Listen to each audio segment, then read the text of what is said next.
Boa noite, meus queridos e minhas queridas.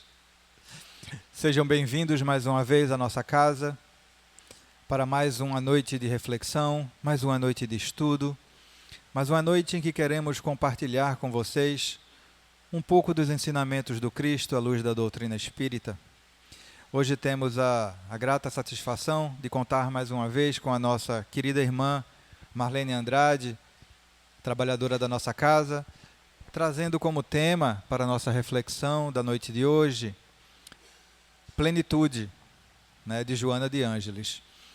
Antes do início das nossas atividades para a nossa reflexão, como nosso exórdio, do livro Pão Nosso, de Francisco Cândido Xavier, pelo Espírito Emmanuel, a lição 101, Resiste à tentação. Bem-aventurado o homem que sofre a tentação. Tiago, capítulo 1, versículo 12. Enquanto o nosso barco espiritual navega nas águas da inferioridade, não podemos aguardar isenção de ásperos conflitos interiores. Mormente na esfera carnal, toda vez que empreendemos a melhoria da alma, utilizando os trabalhos e obstáculos do mundo, devemos esperar a multiplicação das dificuldades que se nos deparam, em pleno caminho do conhecimento iluminativo. Contra o nosso anseio de claridade, temos milênios de sombra, antepondo-se-nos a mais humilde aspiração de crescer no bem, vigoram os séculos em que nos comprazíamos no mal. É por isso que, de permeio com as bênçãos do alto, sobram na senda dos discípulos as tentações de todos os tipos. Por vezes, o aprendiz acredita-se preparado a vencer os dragões da animalidade que lhe rondam as portas. Todavia, quando menos espera, eis que as sugestões degradantes o espreitam de novo, compelindo-o a perfiada batalha. Claro, portanto, que nem mesmo a sepultura nos livra dos atritos com as trevas, cujas raízes se nos alastram na própria organização espiritual. Só a morte da imperfeição em nós livrar-nos-á delas. Haja, pois, tolerância construtiva em volta da caminhada humana, porque as insinuações malignas nos cercarão em toda parte, enquanto nos demorarmos na realização parcial do bem. Somente alcançaremos libertação quando atingirmos plena luz. Entendendo a transcendência do assunto, o apóstolo proclama bem-aventurado aquele que sofre a tentação. Impossível, por agora, qualquer referência ao triunfo absoluto, porque vivemos ainda muito distantes da condição angélica.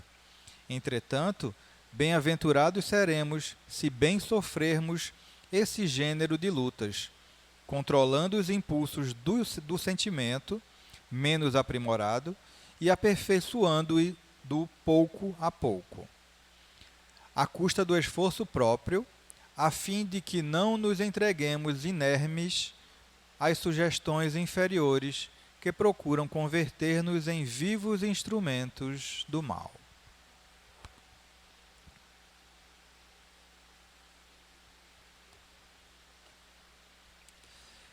Vamos agora fazer a nossa prece para o início da nossa atividade da noite. Roguemos. Querido Mestre Jesus, querido mentor e irmão Moacir, gratos estamos por mais essa oportunidade de estudo e de aprendizado nessa casa que nos acolhe e nos prepara para trilharmos esse caminho evolutivo, que nos auxilia a compreender, através dos ensinamentos do Mestre Jesus, como melhor proceder nessa nossa jornada. Te rogamos e rogamos a espiritualidade maior aos nossos irmãos que auxiliem a nossa irmã Marlene, que fará uso da palavra, para que tenha o auxílio da espiritualidade e consiga alcançar os corações necessitados da noite de hoje. Que o bom Mestre, que o nosso querido Pai nos abençoe, nos proteja e nos guarde hoje e sempre. Damos assim, meus queridos, por iniciada mais uma tarefa da noite de hoje. Que Deus nos abençoe. Passo agora a palavra à nossa irmã Marlene. Fica à vontade, querida. Boa noite. Estamos na Escola de Jesus. Estamos felizes de estarmos aqui na Escola de Jesus, na nossa casa de oração e de trabalho. Nós vamos hoje estudar um pouco sobre esse livro, Plenitude. O nome é bonito, né? Plenitude. Interessante que nós não combinamos, mas a lição que o irmão leu do livro Pão Nosso tem tudo a ver com o estudo da noite de hoje. Que a Joana vai dizer o que é plenitude, mas esse livro praticamente fala de todo tipo de sofrimento. Até falei para o irmão no início, que lá na oração, antes de chegar aqui no salão, que no final da nossa explicação, nós vamos ver como sair do sofrimento e como não construir mais sofrimentos. Por onde caminhar para não construir mais sofrimentos. As provas virão sempre, como ele leu na lição, até chegarmos à perfeição, até sermos plenos e completos, as provas virão. Até porque as provas são motivos da nossa evolução. É através da prova, quando a gente está na escola, que o professor vai testar nosso conhecimento, não é assim? Tem outras maneiras de testar, mas na escola, falando de maneira mais assim natural, simples para a gente entender, são nas provas que testamos o nível de cada aluno.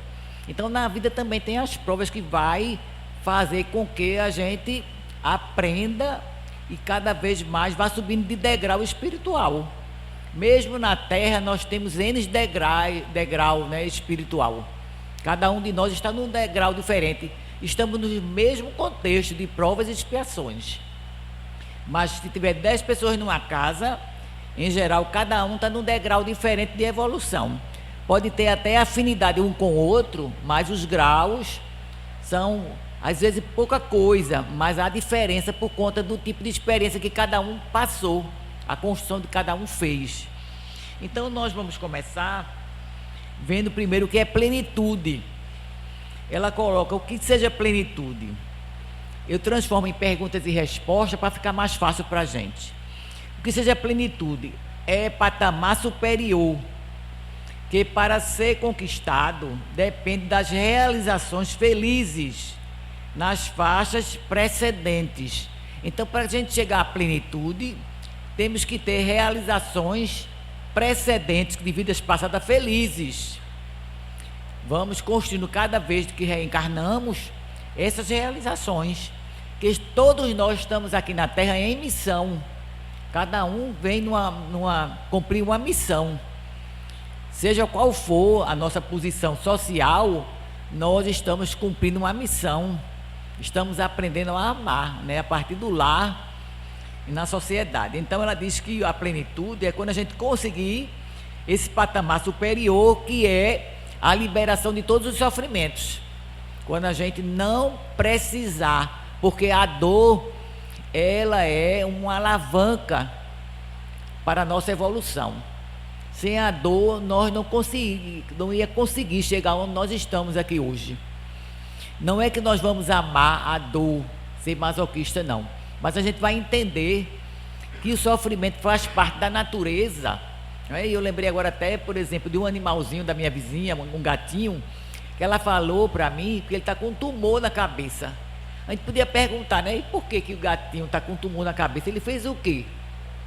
Então a gente lê nessa obra de Joana, você vai entender que as doenças, os sofrimentos que cada um de nós passamos, pode ser expiação, a gente vai ver provas, mas também é uma transfusão energética para aprimorar aquele espírito que está ali no animal e em nós.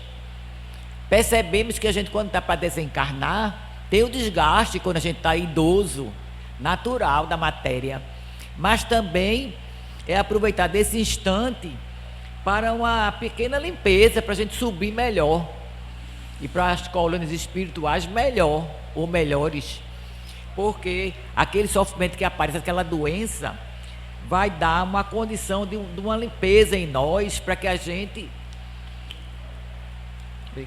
possamos desencarnar melhor. Então nós vamos vendo que a plenitude está longe de nós, mas nós não vamos ficar sem esperança, porque a lição de hoje vai trazer muita esperança para nós. Aí, antes de começar o livro, eu fui fazer essa pergunta: qual é o objetivo da nossa encarnação?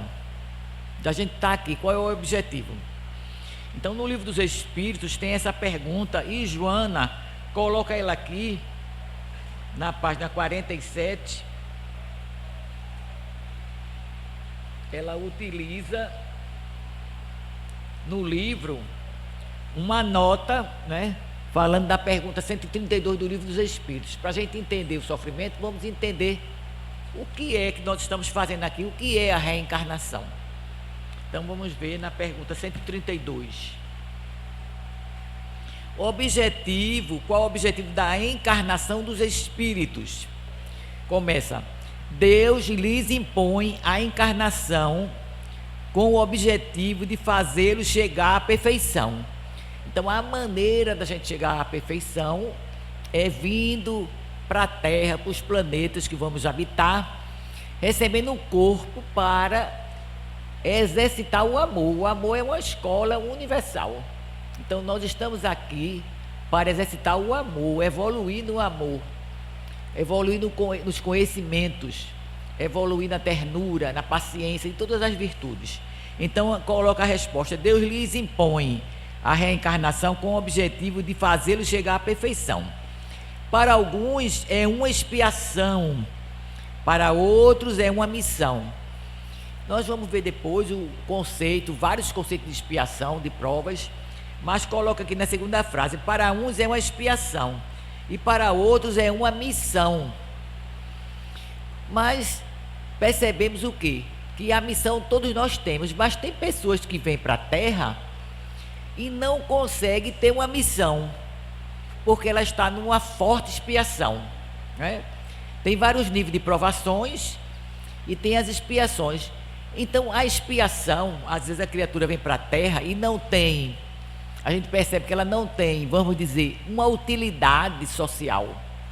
Ela vem com a paralisia mental, vem com a paralisia física, vem com uma alienação mental, vários tipos de deficiências mentais que hoje em dia a gente, na escola, graças a Deus, já está mais evoluído e já vai dar diagnóstico, né? Os autistas e outras anomalias, os esquizofrênicos. Então vejam, a expiação, quando ela é muito forte, aquela criatura não tem condição de assumir uma missão. Depende da condição que ela vem. Ela não tem, porque ela vai precisar do pai e da mãe em 24 horas, ou a reencarnação toda, precisar dos pais.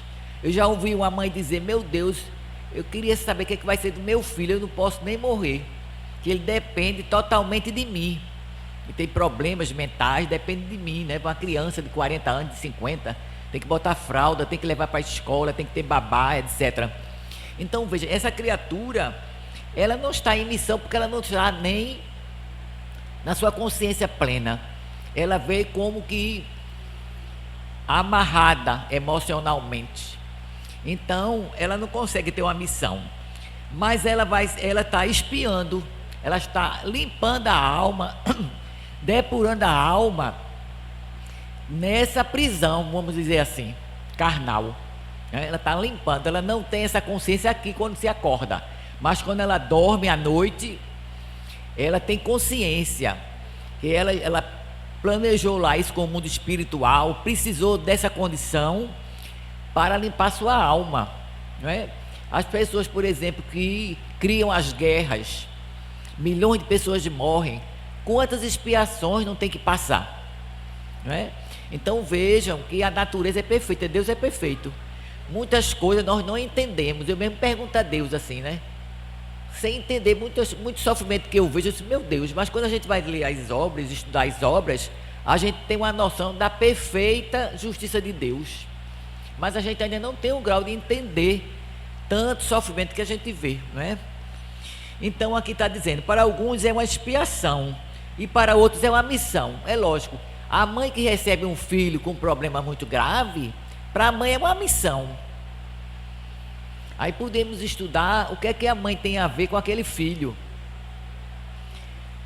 Então a gente vai também ver que a mãe pode ter pedido por missão e não tem nada a ver com a deformação do filho mental ou física, mas ela pediu em missão, mas também ela pode ter comprometimento com aquela situação. Hoje eu estava ouvindo Divaldo na cozinha, eu boto lá para ouvir, e ele estava dizendo uma coisa interessante do suicídio da irmã. Ele falou que uma amiga chegou para ela, não lembro o nome da irmã dele, e falou, olha, teu marido está te traindo. Ele entra naquela casa ali, ó, uma vez por semana. Ela, a irmã de Divaldo, pegou a bolsa, pegou uma sombrinha, ele contando na palestra, foi lá na casa da criatura e deu nela umas sombrinhadas na mulher lá. E depois ela ficou se achando ridícula, porque na sociedade, não sei agora, mas antes, assim, aquela mulher era uma senhora, né, vamos dizer, é uma senhora casada e aquela outra era amante, então ela não podia nem se misturar. Mas Divaldo contando que nessa época era até comum os homens ter amante, não sei agora se está na moda ainda, mas era comum, as mulheres não podiam, mas os homens, né, tinham geralmente amantes. Então ela, quando começou a bater na mulher, ela ficou se achando ridícula. No momento ela esfriou assim, ficou se achando ridícula. E ela volta para casa e quando ela passa numa, acho que é banca de revista, ela vai e compra, foi na farmácia, um líquido de mercúrio, que se vê para um certo tratamento. Não foi banca de revista não, ela passou numa lanchonete. Ela pede um caldo de cana e pega aquele mercúrio que ela comprou, que era para algum tratamento de alguma coisa, e colocou todinho no caldo de cana, o mercúrio. E ela tomou o caldo de cana com mercúrio, só deu 5 minutos. Ela morreu na rua mesmo. Então, Divaldo contando que depois de muito tempo, ele encontra com o viúvo, cunhado. Aí ele explica que amava muito a irmã dele, que era a mulher da vida dele, que ele se decepcionou muito com a vida, etc, etc, quase pedindo desculpa a Divaldo. O Divaldo disse, não, a vida vai se encarregar, porque Divaldo espírita, né? A vida vai se encarregar, deu uma força a ele. Depois ele se encontra com a amante. Ela também foi falar com Divaldo, que não sabia que a amiga ia fazer isso. Aí contou, veja como é perigoso a fofoca, não é assim? Não é perigosíssimo? Você conta um negócio, ninguém sabe a intenção do que você contou, se era inveja, se era porque era fofoqueira mesmo, qual foi a intenção. Sabemos que a outra foi ao suicídio, mas no Evangelho, no Livro dos Espíritos, fala para a gente que a responsabilidade é nossa, que a fraqueza estava em nós. Então mais na frente nós vamos ver, vamos terminar o Livro dos Espíritos. Então para alguns é uma expiação e para outro é uma missão. Então para a mãe que recebe um filho assim, é uma missão, que ela pode ter pedido para evoluir, ou ela pode ter sido comprometida, como a fofoqueira que contou a história do marido da outra, e a outra não tinha madureza emocional, se suicidou. Não é assim? Então vejam, aí a pessoa se compromete. Ah, não falei por mal intenção, mas você disse algo e a outra pessoa não estava preparada e foi ao suicídio. Veja como é perigoso.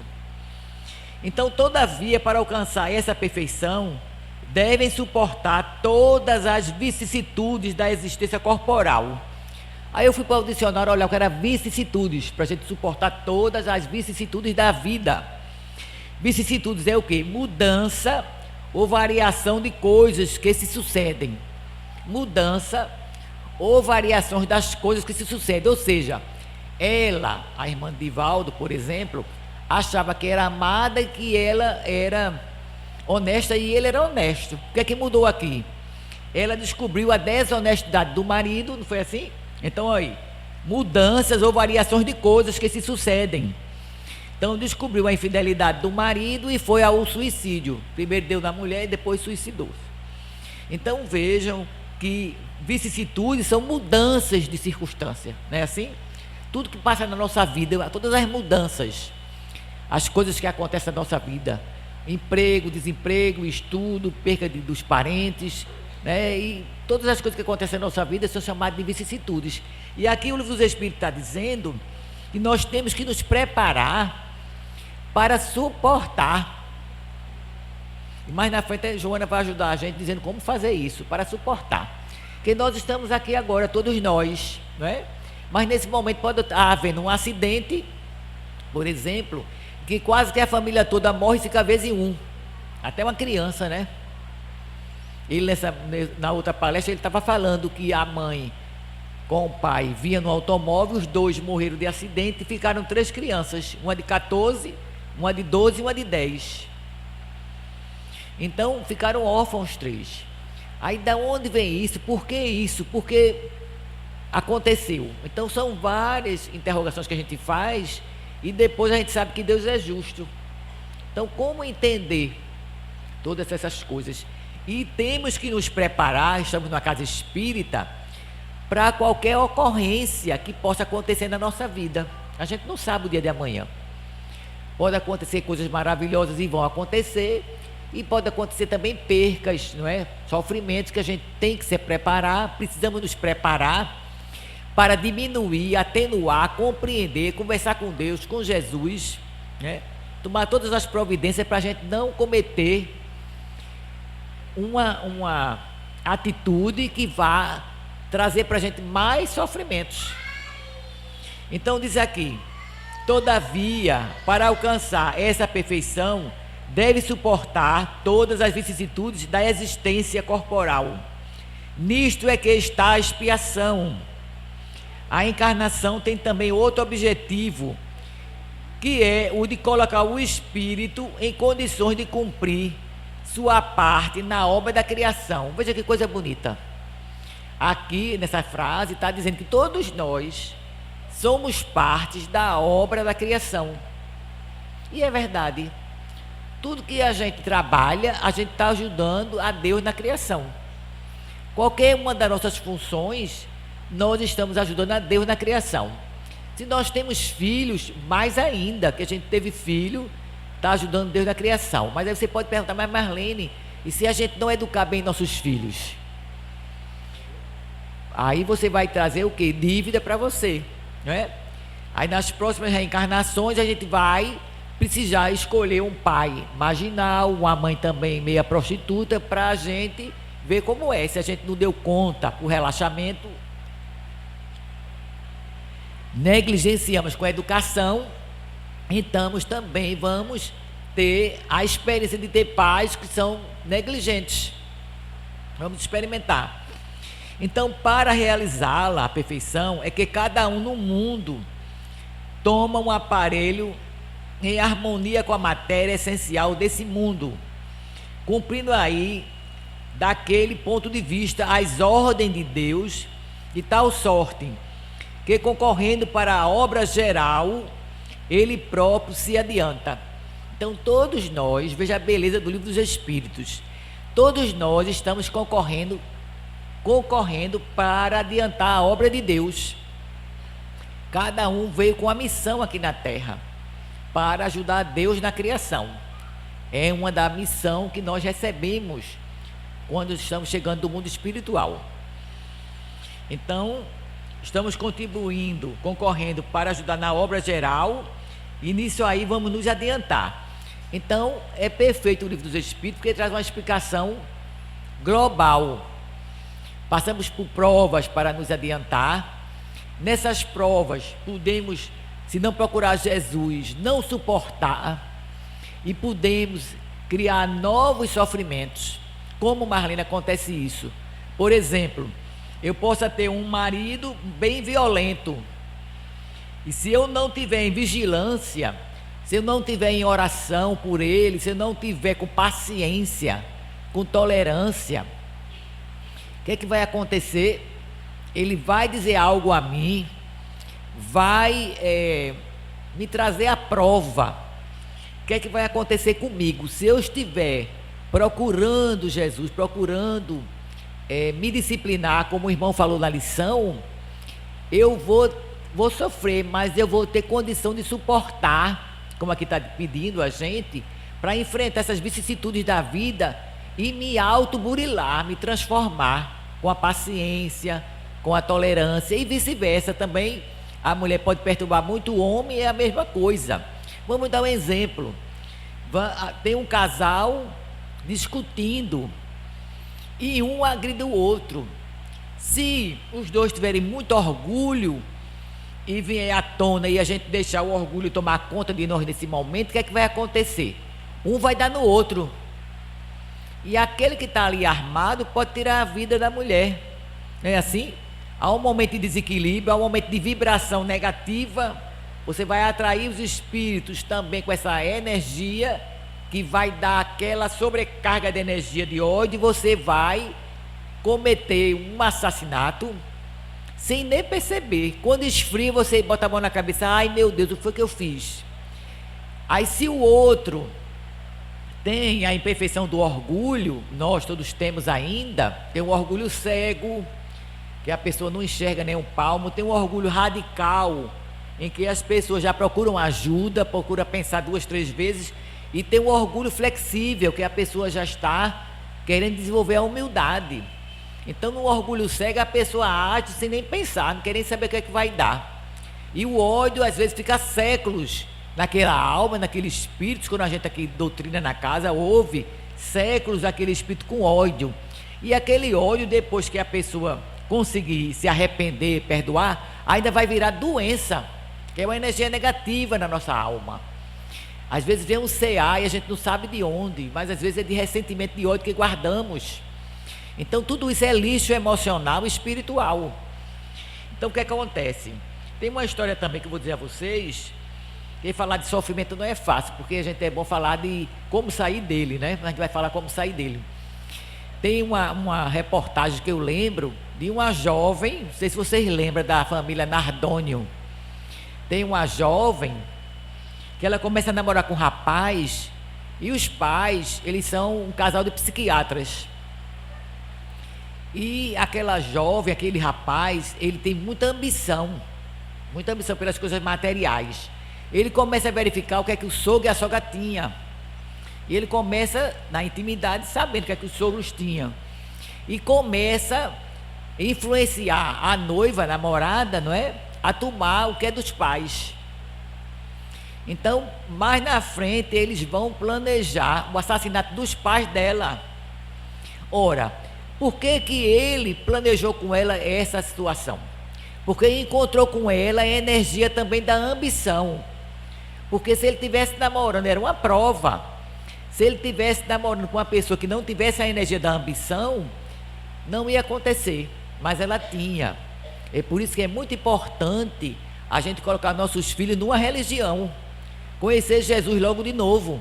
Porque se a pessoa tem aquela imperfeição da ambição, na hora que a influência vem, como o irmão falou na lição sobre a influência vem do mal, se encontra em mim aquela ferida da ambição, vai ter ressonância.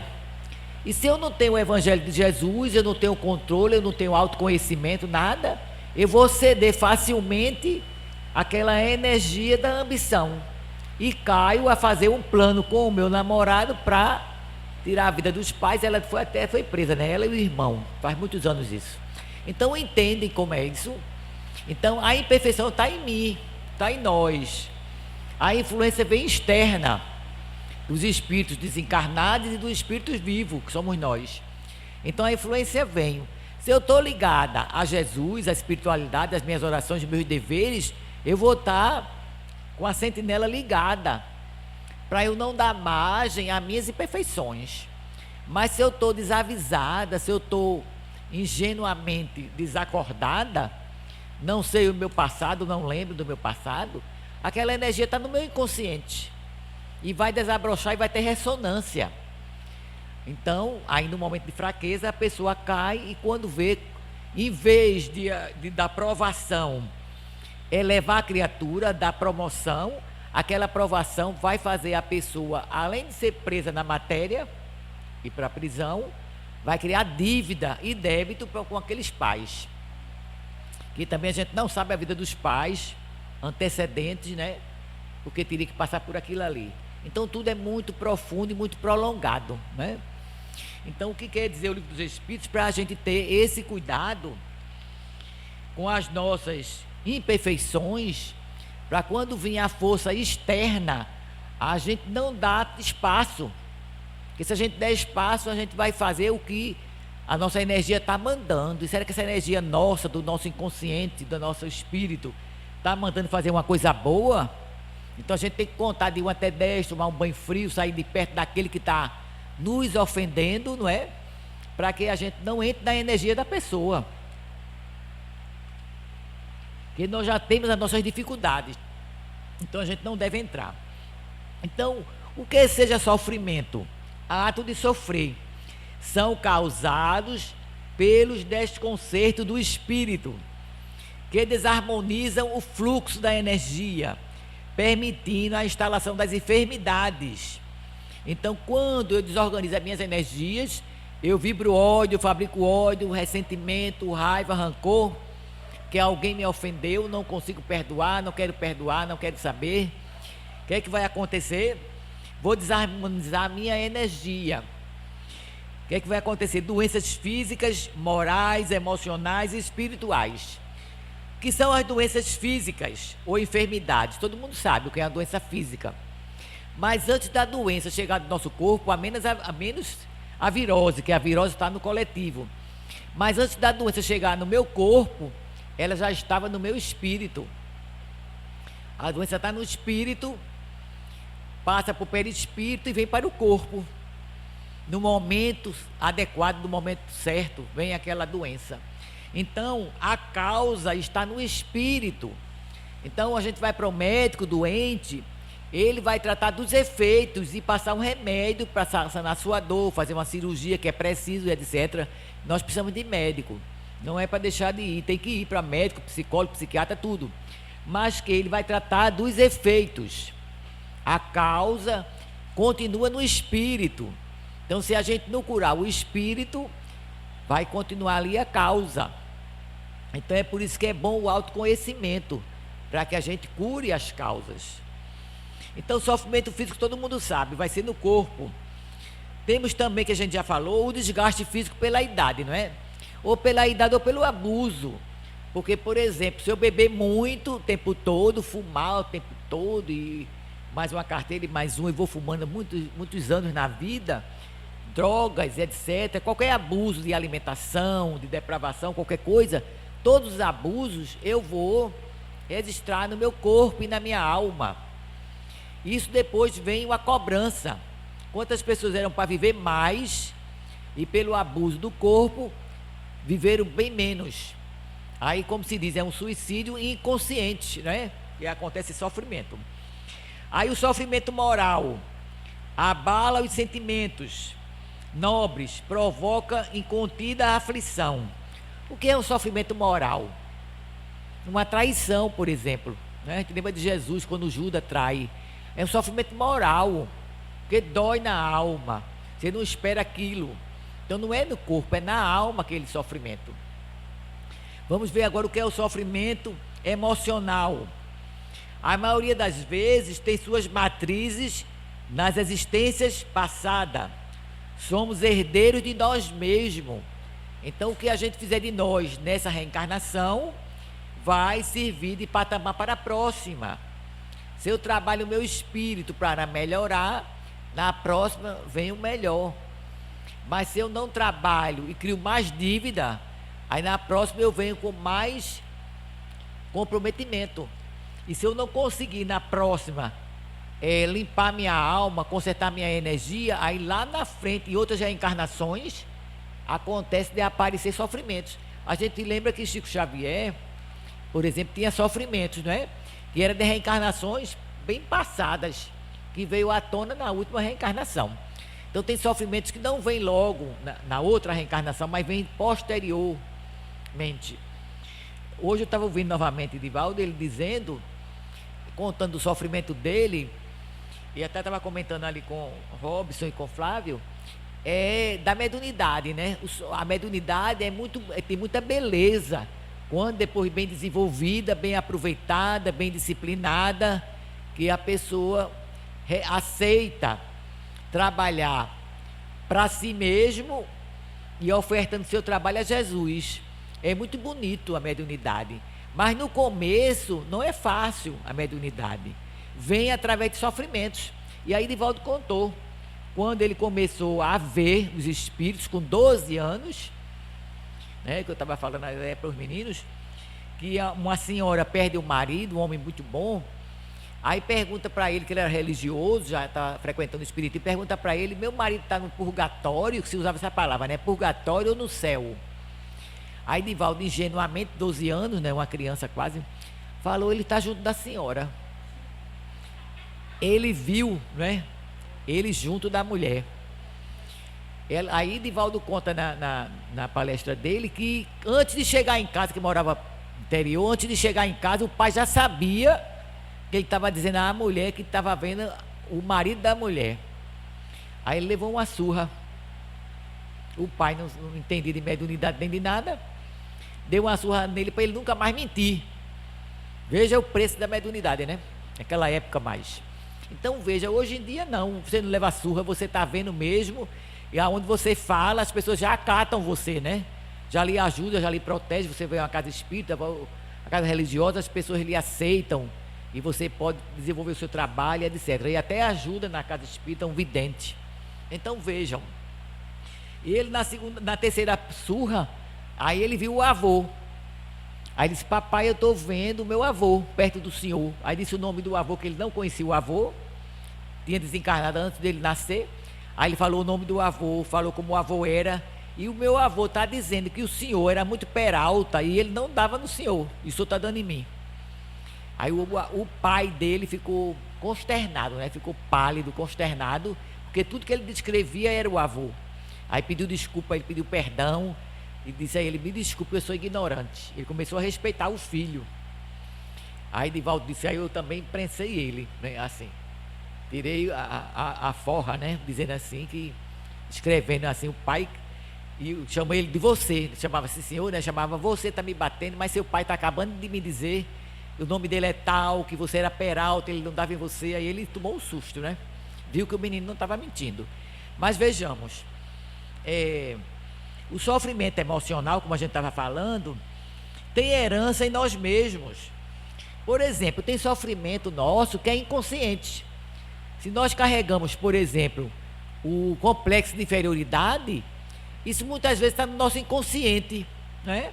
A gente nem dá-se conta, mas quando a gente chega em certo ambiente, que a gente vê às vezes assim, pessoas muito de poder, muito de pose, de postura, aí a gente vem com aquele complexo de inferioridade que vem de onde? A gente não sabe, mas a gente está com ele ali, é assim? Então o inconsciente também da gente, o inconsciente traz à tona vários sofrimentos que a gente construiu, que a gente vivenciou.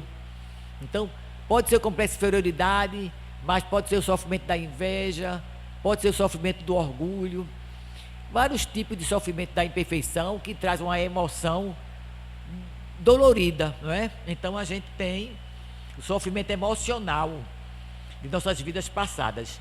Temos também o sofrimento espiritual. O sofrimento espiritual, ele está bem ligado, né, às obsessões. Então, se eu prejudiquei muito uma família, se eu matei muitas pessoas para ganhar dinheiro com isso, então na hora que eu faço esse ato, aqueles espíritos que eu estou destruindo, aquelas almas que eu estou destruindo, não, que eu estou matando, que eu estou fazendo sofrer, elas se ligam a mim, porque todos nós somos interligados. Aquelas almas se ligam a mim. Então, quando eu estou nascendo, eu já trago essas ligações espirituais.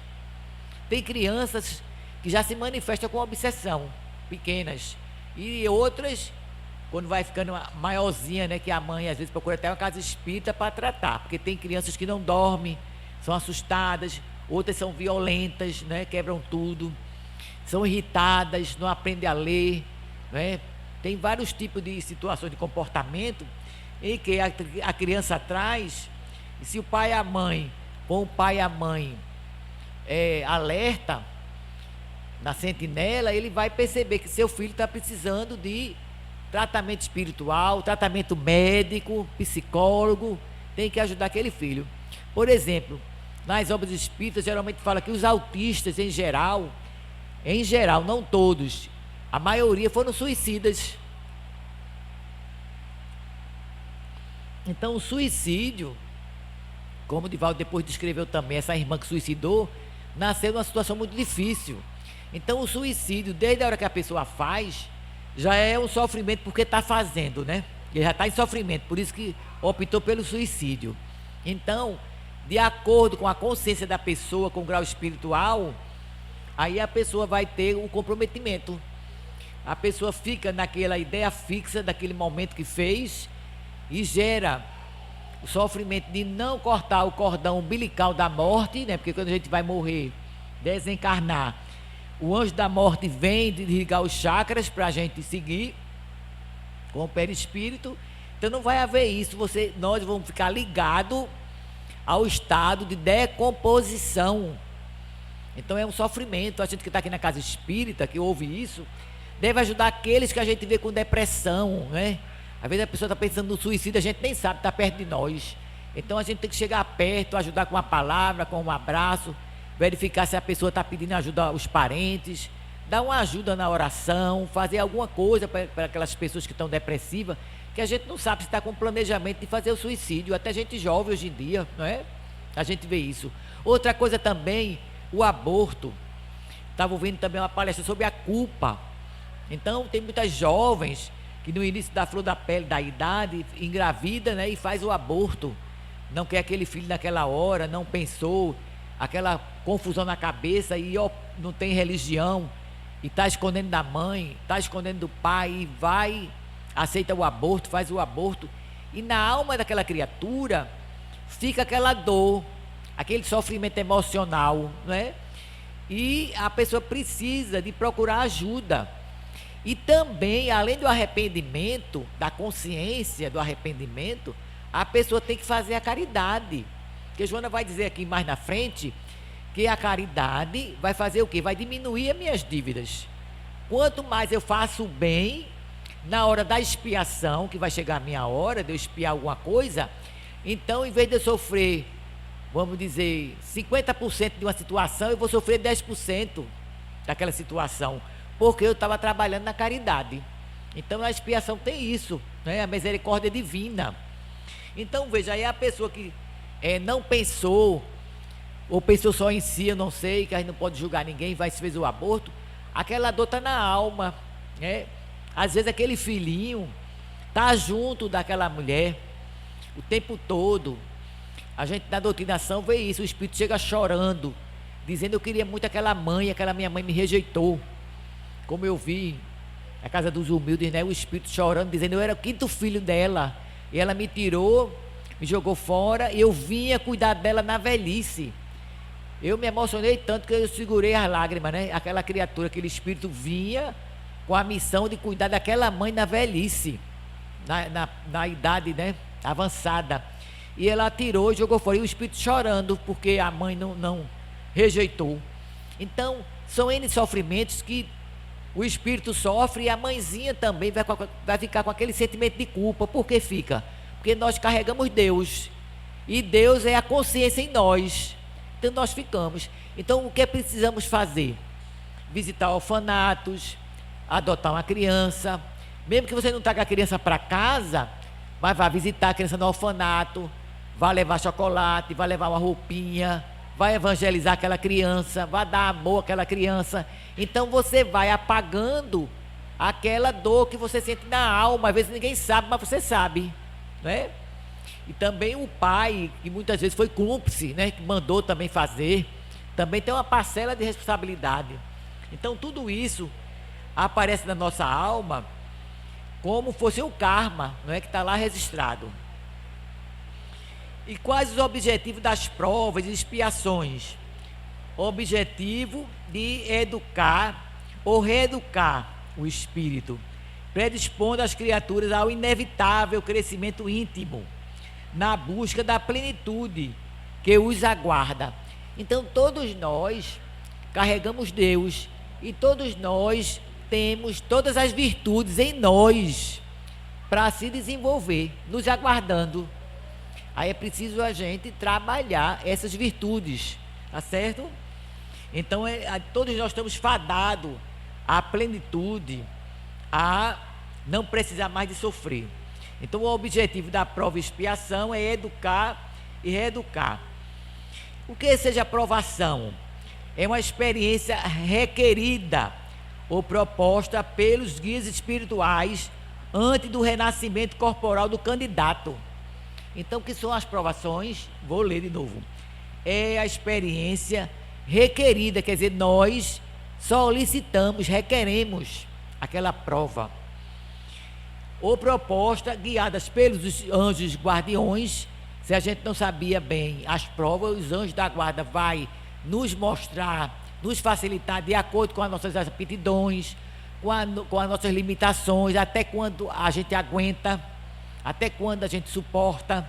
Então tudo isso é calculado, né? Então está dizendo aqui, proposta pelos guias espirituais ou adquirida, requerida por nós antes do renascimento corporal do candidato.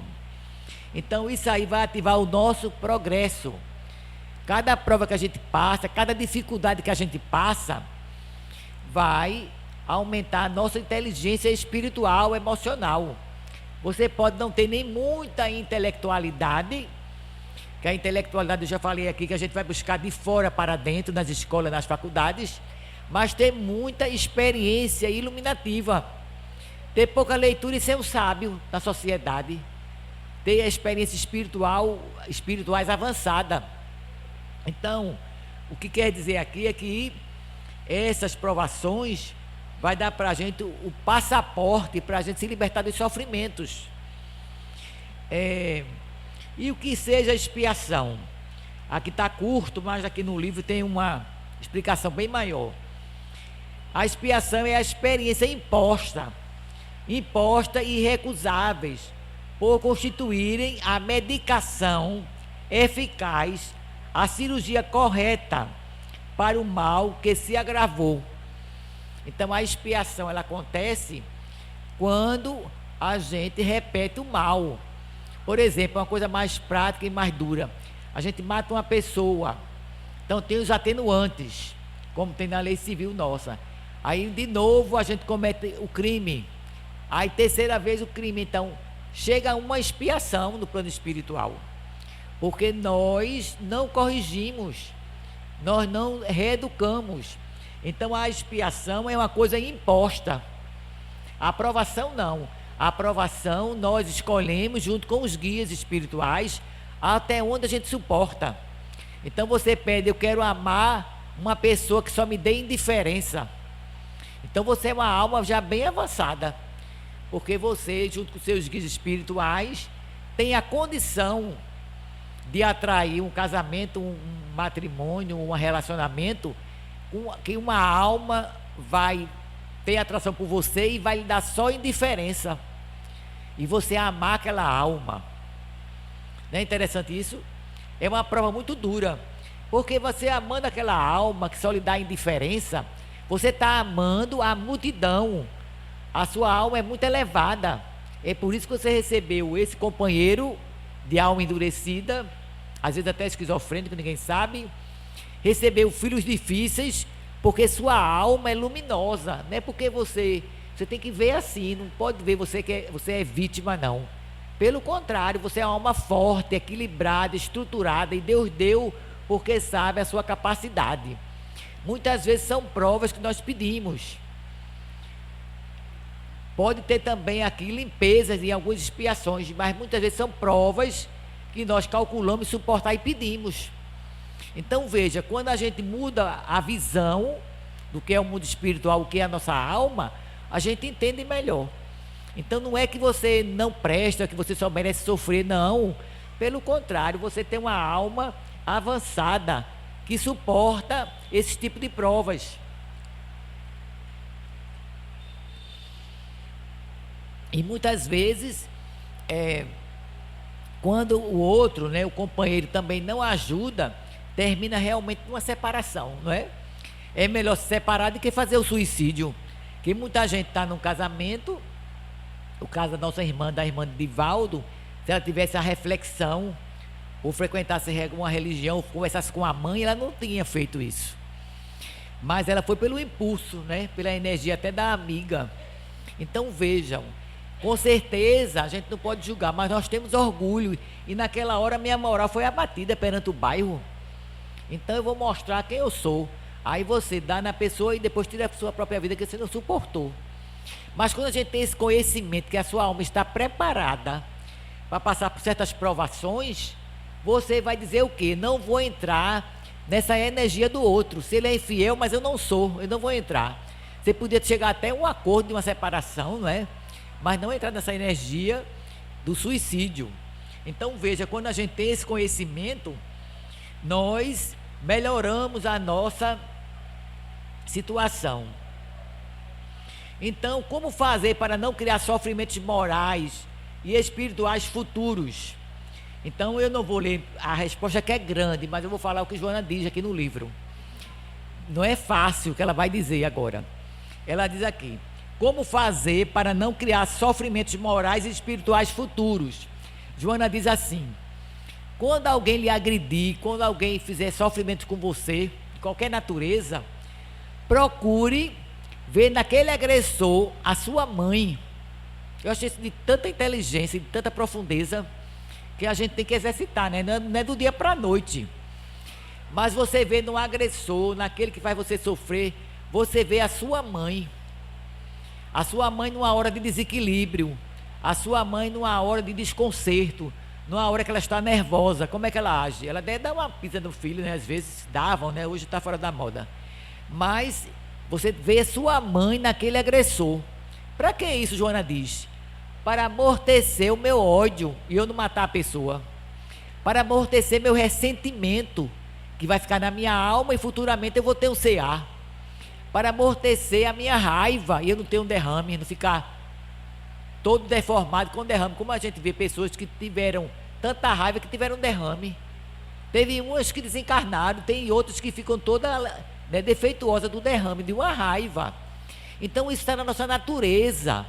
Mas aqui a gente está na escola de Jesus para aprender como a gente exercitar a paciência, a tolerância, o nosso amor, para a gente não entrar na energia do outro que é doente como nós. Nós somos também doentes da alma. E se eu não me corrijo, eu vou entrar na energia do outro. E eu vou criar sofrimentos futuros para mim. Doenças e sofrimentos morais, né? Expiações. Então, Joana coloca com muita inteligência para que a gente veja no outro a nossa mãe. Aí a gente lembra de Jesus. Jesus, depois que passou por todo aquele sofrimento, crucificado na cruz, o que é que Jesus diz? Pai, perdoa-lhes, eles não sabem o que fazem. E realmente não sabia, né? Quando nós somos muito ignorantes, a gente pratica o sofrimento dos outros sem nenhuma, achando que nada, né? Achando que não é nada, que a gente não vai sofrer, que não tem causa e efeito. A gente é tão ignorante que a gente não sabe o que é que a gente está fazendo. Faz até por perversidade. Então aqui Joana vai dizer isso. Então, qual também fatores de doenças e de sofrimentos? A indiferença e a ausência do amor a Deus. Então, um dos sofrimentos também que a gente procura, ou a gente cria, ou a gente foi criado assim, sem querer saber de Deus, é a ausência de Deus. Essa ausência de Deus vai fazer a gente escolher caminhos que não foram aqueles traçados no plano espiritual. Às vezes a gente está no local certo, com a pessoa certa, para passar por provas e tudo, mas a gente escolhe caminhos que não tem nada a ver conosco. Eu não lembro a pergunta do Livro dos Espíritos, mas diz isso: quando a gente não está no caminho e nós escolhemos nós vamos nos afastando de Deus e vamos atrair outros sofrimentos. Então tudo dá errado. Por que tudo dá errado? Tem uma pessoa, um rapaz, que ele falava para a irmã Sobreira: tudo na minha vida dá para trás, dá tudo errado, nada dá certo. Aí irmão Sobreira disse para ele: irmão Sobreira foi um senhor que fundou a campanha do Quilo, através do Dr. Bezerra de Menezes. É outro trabalho também que limpa a nossa alma, é a campanha do Quilo. O senhor faz uma campanha do Quilo, quando termina você sente, depois de um banho, aquela leveza e aquela força para passar a semana toda. Seus problemas diminuem, porque a campanha do Quilo é você pedir esmola para outras pessoas, não é para você, para outras pessoas.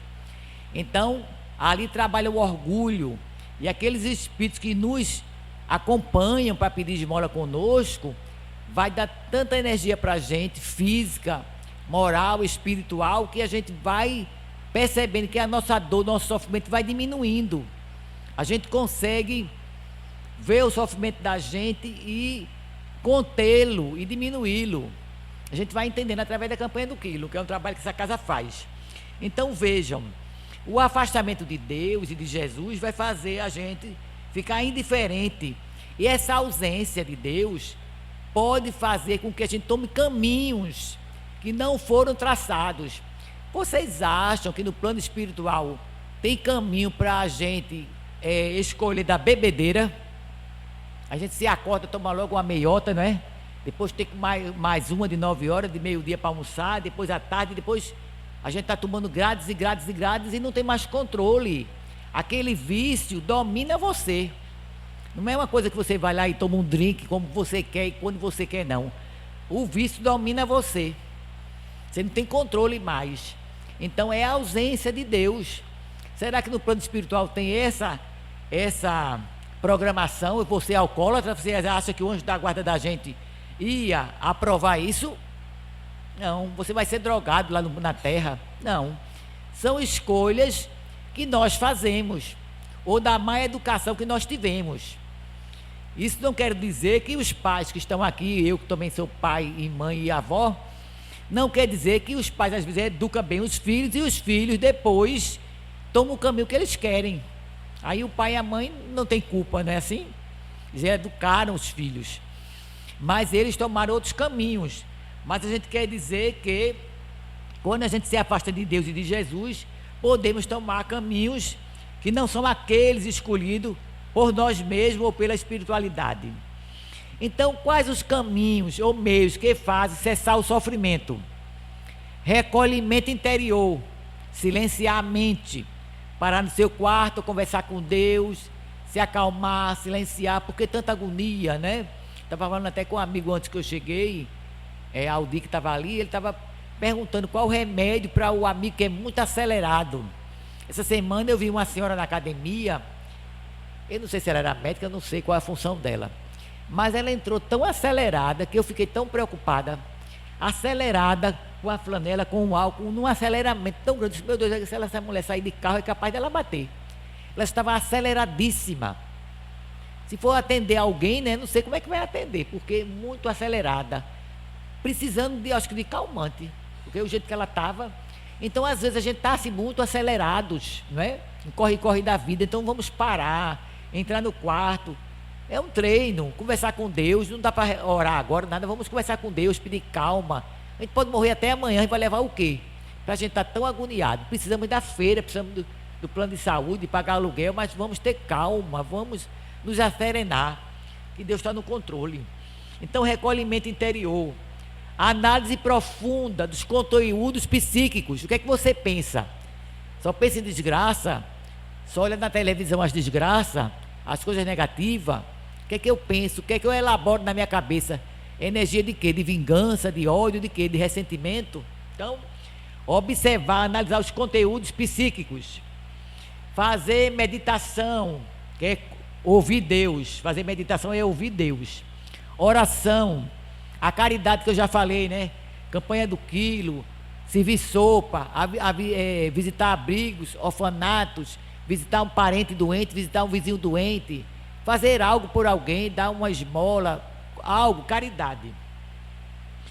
autoconhecimento, né? Procurar se conhecer, tamanho do meu orgulho, tamanho do meu egoísmo, tamanho da minha vaidade, para que eu não caia não deslize, não caia nessas situações, quando alguém, como o irmão falou na mensagem, um espírito vier com essas energias, né, de ambição, de ódio, de raiva, eu verificar se eu tenho também isso, para que eu não caia na hora da prova, né?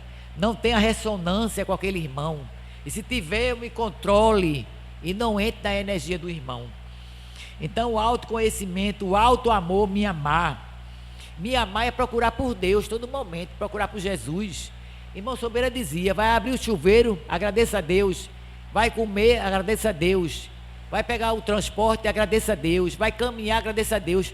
Tanta gente está na cadeira de roda, quer caminhar e não pode, e a gente caminha, a gente nem liga, acha tudo tão normal, banal. Agradecemos a Deus, tudo, até o sofrimento que traz para a gente a promoção, né? O sofrimento que traz promoção. Procurar identificar a bondade nos seres em geral. Você identificar até a bondade em um cachorro. Quando você dá carinho àquele cachorro, você vai domesticando, dando carinho, o cachorro muda. O cachorro, imagina o ser humano. E para terminar, muitas vezes chega um espírito na casa, sofrendo, revoltado, cheio de ódio, e você vai conversar com ele, e você entende que aquilo ali é sofrimento, ele quer vingança, e você diz, meu irmão, porque está sofrendo tanto? Vamos pensar no amor, na misericórdia de Deus, e você vai dando amor para ele, vai botando energia de amor nele, o médium também que está incorporado, despejando energia de amor para ele, e o dialogador também falando, né, o doutrinador falando também para ele, com a voz de amor, passando amor, ele vai se melhorando, ele vai depois ouvindo você, e vê que é o sofredor que deve desistir da vingança e do ódio. Aí ele vai entrando na energia do amor e vê como é bom amar. Então, Joana diz que a saída de tudo, não é? Para nós é o amor. Começando pelo amor a Deus e o amor a nós mesmos, depois doando para os outros. Muita paz e que Deus nos abençoe.